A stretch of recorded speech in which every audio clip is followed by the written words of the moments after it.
where there are at least 9 fatalities. They expect that number to rise to talk about the politics. For perspective on that plane crash and that video we keep seeing, I want to bring in our safety analyst, aviation safety analyst, and former FAA safety inspector, David Susi. David, just looking at this fireball and watching that video, you see the plane starting to take off and then crash. What did you make of that and the governor's remarks? Well, it is horrific, and to hear the tragedies of the people that are on that airplane is just horrific to watch.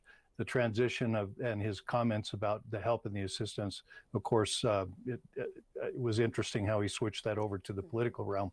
But nonetheless, looking at this airplane accident, one of the things investigators are going to look at, although it's too early to make any conclusions, is the fact that one of the engines is far, far away from the impact point. So what that does is bring up memories of, in 1979, a DC-10, a similar designed aircraft, had an engine that came off and also very similarly came off and then caused the crash and the death of 277 people. So one of the things investigators will definitely be looking at is some kind of structural failure of that engine mount.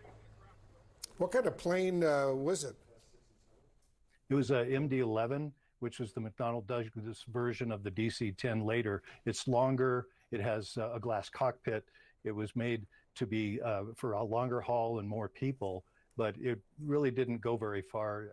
Wolf, they started not using it. It wasn't as efficient as they projected it would be. So it was replaced with newer technologies pretty quickly. I think the last passenger flight was held on this airplane was in 2018, and that was just a few that were left in the system.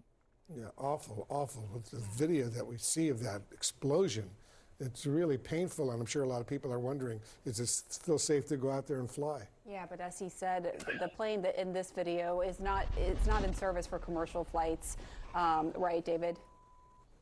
Yeah, that's correct. And you were just so fortunate. You look at that fireball that there wasn't more fatalities on the ground. The pilot did a good job of keeping it down and in a safe place.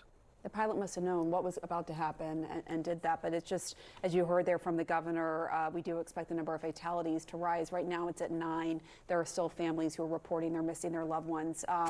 So we'll continue to track this. Thank you so much, David Susi, for your analysis, and we'll be right back.